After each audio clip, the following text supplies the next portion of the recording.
Welcome to Focal Point News, your source for campus news, breaking headlines, and in-depth stories that matter. Coming up on Focal Point. Do you feel safe when you're going out at night around here? At night, no, honestly. The cost of living is a lot higher and continues to climb. Groceries are expensive. It was like so unexpected. I didn't think there was something that would offer something like this. It's a very free feeling, and I love that. The IZON was one of the first places I truly felt a part of like the Spartan student community. From the heart of Michigan State University, Focal Point starts right now.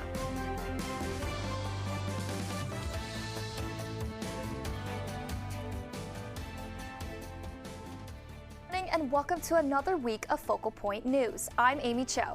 And I'm Liam Clymer. Today is November 7th, 2025, and we have a very special show for you here today. That's right, Liam. If you notice that things sound a little bit different today, it's because our reporters were tasked to produce stories without any voiceover this week. Certainly a fun and creative challenge, and of course, we still have all the news for you from the MSU campus and beyond. Up first, there have been safety concerns in downtown East Lansing after a stabbing in the CVS parking lot was reported 2 weeks ago. Focal Point's Griffin Makrovich spoke with local employees and residents of the downtown area to hear their perspective on safety. The parking lot is being video recorded. I think we definitely need more security, just kind of more people out on the streets, especially on nights when it's really busy. We could just definitely use more reinforcement. Here at CVS, we deal with a lot of theft. There is occasional violence between customers. We have a lot of homeless community out here, so that's kind of a big issue. They get intoxicated, unfortunately. Just trying to protect everybody. So I do it every year in East Lansing because the children are attacked. They go to the bar to bar. They got 2 bars around here, even in Lansing. They got bars everywhere. So that's why they drink, because they're being tempted by the enemy, which is Satan. I would say that it's a multifaceted problem, of course. You know, it's not just one group doing it. I think I heard him mention something about a lot of bars and alcohol, so that, you know, definitely plays a factor in it. And then around like weekends, all these bar crawls, the college students get wasted, and then they're in here fighting. There's just a lot of altercations that I feel like need to be focused on. I would say that I guess probably each group could have their own part to play. I see the homeless people, they usually just harass and like this and that, but I haven't really seen them commit any of the major crimes. It usually is the groups of like college students or just the groups in general doing stuff like petty crime. You get, you know, sometimes teenagers, because I'm not going to point out any specific places, but I've heard of places around here that don't really mind underage people coming in because it, you know, more money. You have things like that, and then they go around antagonizing the homeless people, and that gets them upset, and they start doing whatever. Well, we do call the police in here a couple of times. They don't really do anything. They say that, you know, a lot of these people are already known for their reoccurring issues, so they just keep on letting them go. Do you feel safe when you're going out at night around here? At night, no. Honestly, a lot of our coworkers, they don't let us walk to our cars by ourselves or things like that. What is that? Souvenir. Displaced people, disowned people are not the problem per se. It's easy for us to say that we wouldn't do something when we're not in the position that they are in. I would just hope for the people out there to kind of have an open heart, open mind about, you know, the things that they're going through. Try to be more compassionate. You have to discern, which is you have to know the truth, which I'm telling the truth right now, barely. So I love you. I love everybody. I want everybody to love everybody. That's it. This week, East Lansing officials actually got together to talk about these safety concerns. Some of their proposed solutions are adding more permanent lighting and cameras and even increasing police presence downtown. Nothing is official yet. These are just conversations right now. But according to Police Chief Jennifer Brown, these officials plan to bring their concerns to the City Council later this month. And safety concerns have not been the only issue impacting our community recently. Due to the government shutdown, there's been uncertainty around the Supplemental Nutrition Assistance Program, usually called SNAP. Roughly 42 million Americans depend on SNAP, and many here in our mid-Michigan area have been impacted by these cuts and delays to their food stamps. But we have some locals stepping up to help out their community. We have Focal Point's Jackie Graham live at the Fledge Foundation in Lansing to tell us more about what's going on. Jackie? I'm here at the Fledge Foundation, which is one of the many locations in mid-Michigan that is committed to supporting the community. And with the government still being shut down and SNAP delays still being in action, Michigan residents are feeling the effects. I had the chance to find out more. Take a look. Many of us don't realize that we are just one missed paycheck, unexpected medical expense, or unplanned for emergency away from needing help ourselves. Government is still shut down. The government has been shut down about a month. The downhill roll really started on November 1st. That was the date where benefits were officially stopped being distributed across the country. We don't know when this will end. The impact of those delays doesn't go away right when the government reopens. And nutrition security is really needed to support healthy people. When more of us are not healthy and experiencing illness and chronic disease and management of those illnesses, that there's increased costs all around. SNAP has economic power. $8 billion across the country that are distributed in SNAP benefit.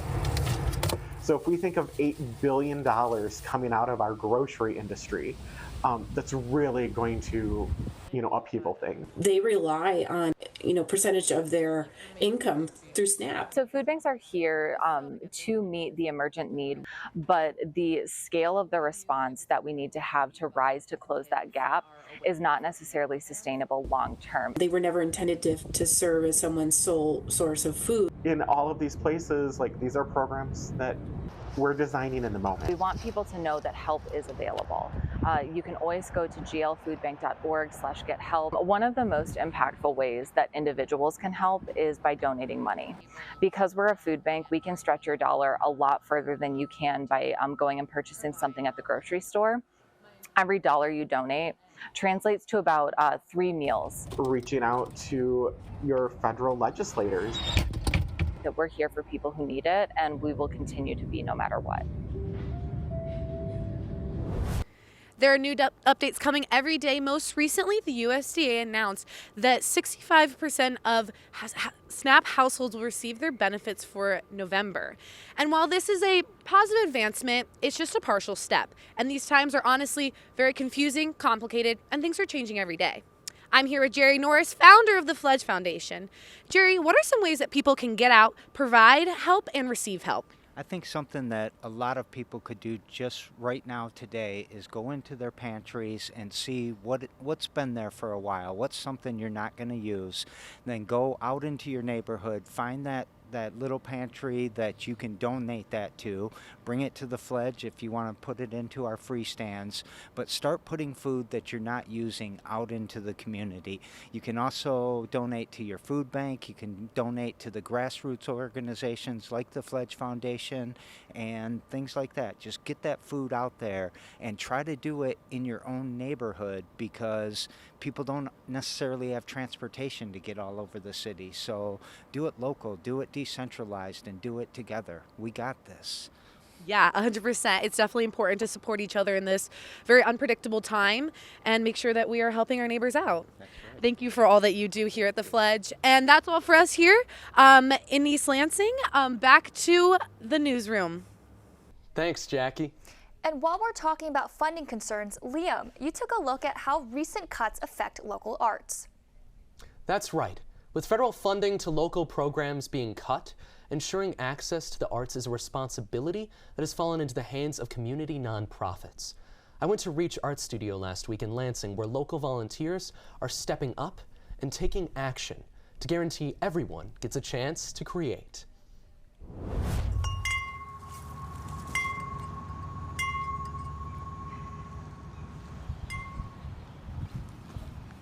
I think for a lot of people, it's become a really important third space. I think, so in my head, what I was thinking is if we did the voiceover. I am Melissa Keeley, and I'm the Executive Director at Reach Studio Art Center. We provide out-of-school arts programming for all ages. My name is Loren Gehrig. I am a painter. We really focus on youth and want to make sure that everybody has access to quality arts programming and creative experiences. REACH is an open door. Because I'm in academia, I think about that all the time of my students are making to achieve a certain GPA. Here at REACH, it's making because you're inspired. For some people, it's still a hidden gem, but I think for other people, it's become a cornerstone of the creative community here in Lansing. Well, I love REACH. I worked at REACH as the development manager back in 2019, and I've been sort of engaged with them ever since. And I really credit REACH for making me feel at home and a part of the Lansing community. This is a really fun way that if you support the arts in Lansing or support REACH, to come out and be in the space and to interact with other artists. These places are really important to welcome and encourage and to really provide safety for people to be who they are. The featured artist exhibition opening will be Sunday, November 9. I'm honored to be here. Now we'll have to take a quick break, but we'll have more stories for you right after. When we come back, learn about a special music workshop at the Broad Art Museum and find out how MSU students honored the Day of the Dead. And we'll show you what the weather's looking like for the weekend. All that and more after the break. We'll be right back.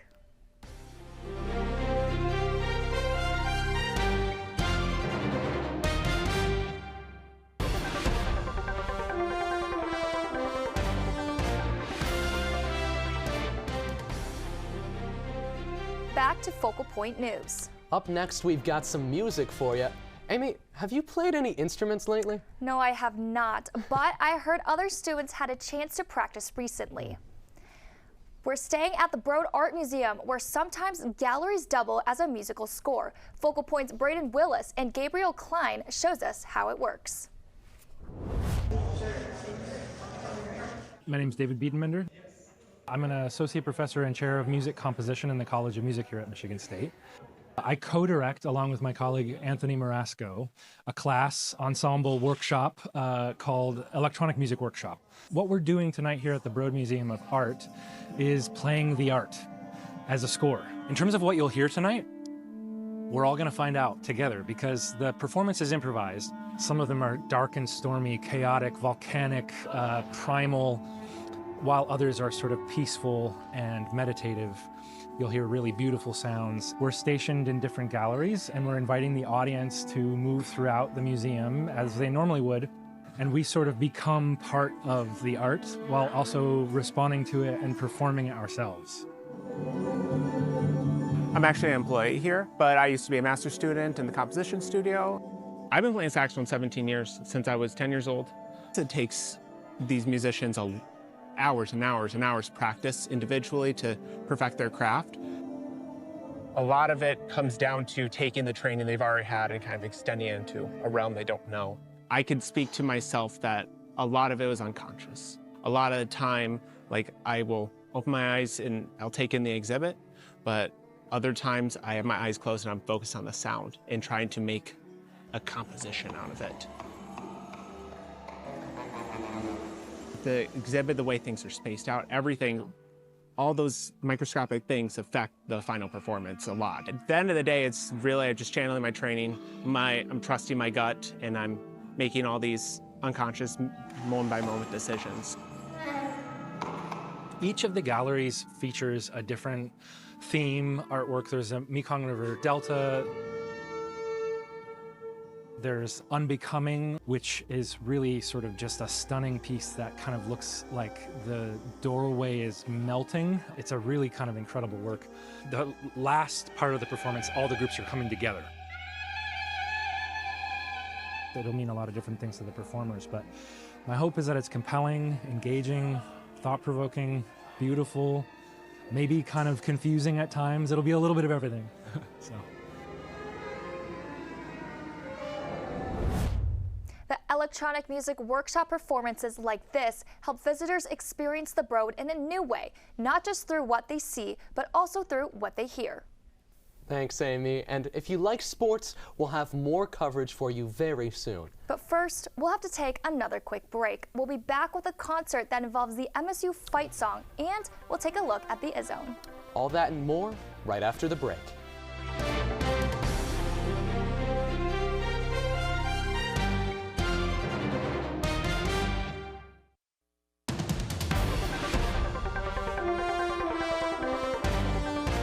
Welcome back to Focal Point News. One of the most well-known parts of our Spartan spirit is the fight song.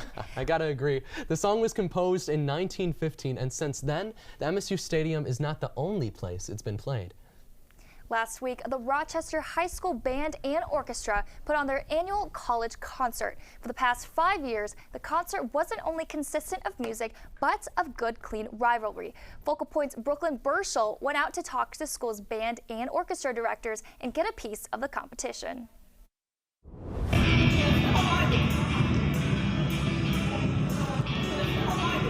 My name is Jamie Kleinert. I am the orchestra director at Rochester High School.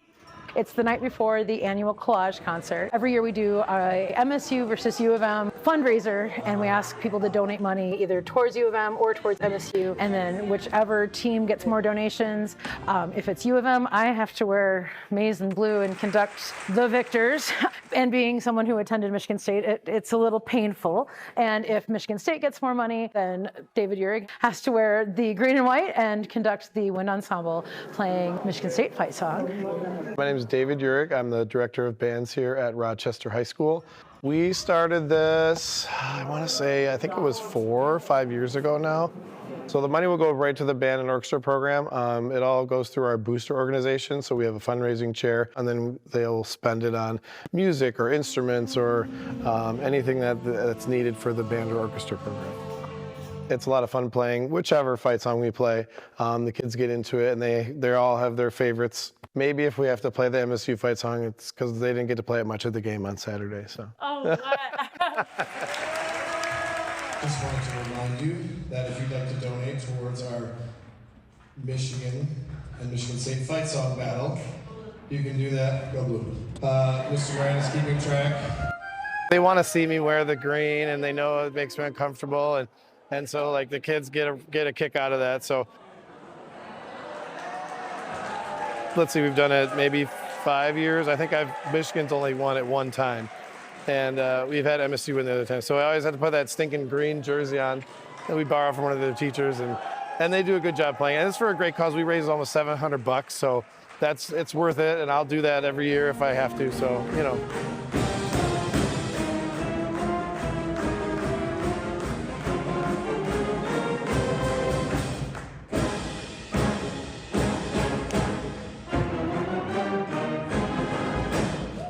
Oh, it feels awesome. I mean, like, it's great that people want to contribute to that because all the money goes right back to the kids. You know, it's 100% profit off the donation, so it's really awesome, yeah. A song called Victory for MSU filled the Rochester High School auditorium, and the band program raised $694 to help them fund them throughout the year. And as a Rochester alum myself, go Falcons! Up next, MSU basketball is back. And with the return of the squad, that means that the I-Zone is packing the Breslin Center once again. Focal Point's Jack David talked to a few leaders about the camaraderie that surrounds the well-renowned student section. Spartans play Colgate, so should be a pretty big game. Opener, first non-exhibition game. I feel like the Bowling Green game was fun, so this one should be good too.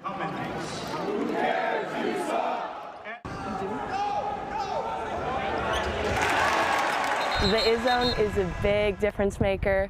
It's why we win so many home games, and it's so cool that year after year there's just more people getting involved with that because it makes a huge difference in our record.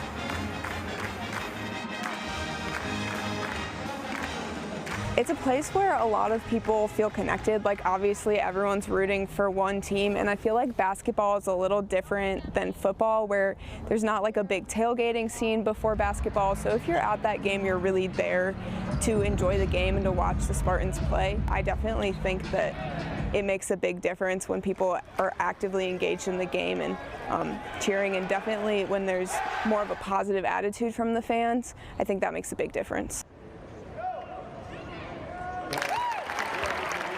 I've always watched Big Ten basketball from probably when I was born, so it's always been a big thing with my family. So being able to be a part of it here at Michigan State, where everyone gets so excited for it, like all my friends, all the other students, it's just such an awesome community to be a part of. The IZone was one of the first places I truly felt a part of like the Spartan student community, and just like really felt that Spartan family, as corny as it seems. It just is like a really special environment.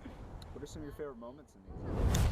The IZone will be back at it tomorrow at 7 p.m. when the Spartans take on the Arkansas Razorbacks. And as you just saw, members of the IZone are already excited and ready for another season of basketball. We'll stay on the topic of sports. Our MSU athletic teams have had a busy schedule the last week. That's right. We have Brooklyn Burschel in the newsroom for us, who can give us a recap. Brooklyn? Thanks, Amy and Liam. This week has definitely been a busy one for Michigan State athletics, both across campus and on the road. With football battling into overtime, women's soccer in postseason play, and both basketball teams opening their seasons at the Breslin Center. Our winter sports are coming to a head with men's basketball following a tough exhibition loss to number 4 UConn. Number 22 Michigan State looked to bounce back in its regular season opener at the Breslin Center against the Colgate Raiders. The first half was close, with both teams trading baskets. Michigan State once again struggled from deep, shooting just 6 for 21 from three-point range. And the free throw issues continued, with the Spartans finishing under 65% for the second straight game. However, MSU made up for it with strong rebounding. The Spartans finished with 47 total rebounds, including 19 on the offensive end, which led to 20-second chance points. Redshirt sophomore Jeremy Fears led the way with a double-double and controlled the tempo, while freshman forward Jordan Scott added a boost with important rebounds in the paint. While multiple players stepping up, Michigan State pulled away in the second half to earn an 80-69 win. The Spartans now stay at home and prepare for a ranked matchup against Arkansas tomorrow at 7 p.m. Staying on the court for our most historic moment in sports this week, the Michigan State women's basketball team opened its 2025-26 season in record-breaking fashion against Mercyhurst. Michigan State absolutely dominated from start to finish with a score of 125-39. This is the highest scoring game in program history. The previous record of 116 points had stood since 2008. That's all from me in the newsroom. Back to you, Amy and Liam. Thank you, Brooklyn. MSU really is such a competitive school for sports. And it's not just our D1 teams. There are so many club teams out here that offer anyone a place to compete. Sports can mean opportunities for athletes of all abilities to get in the game. Adaptive tennis is one of these sports, and it's a club that even welcomes community members outside of our MSU campus. Focal Point's Meg Vandermark shows us what inclusive recreation looks like through teamwork and connection.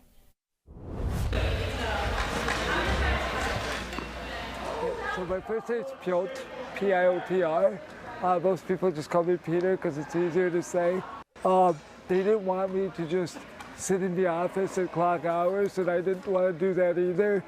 So they gave me a lot of freedom, and I wanted to start a health-oriented initiative for students with physical disabilities on campus, because that's just something I did not have access to in undergrad. Pete's mission, Pete's goal, it's something that's very infectious. It's something that's very contagious.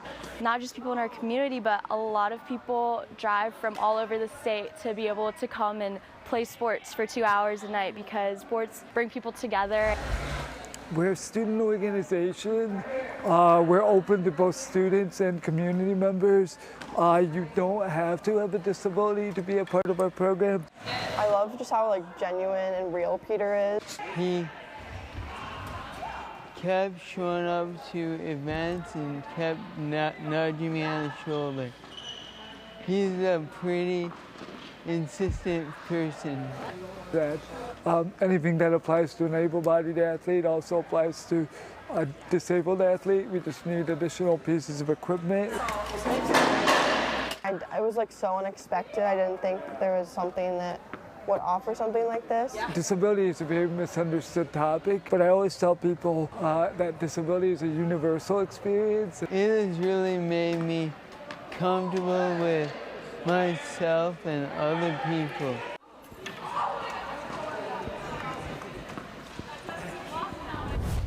Players of all abilities are welcome to try adaptive tennis at MSU. They play at the Tennis Center on Wednesdays from 6:30 to 8:30 p.m. And that's all we've got for you this week at Focal Point News. As always, thanks for tuning in. I'm Amy Cho. And I'm Liam Clymer. We'll be back next week with more news that matters to you.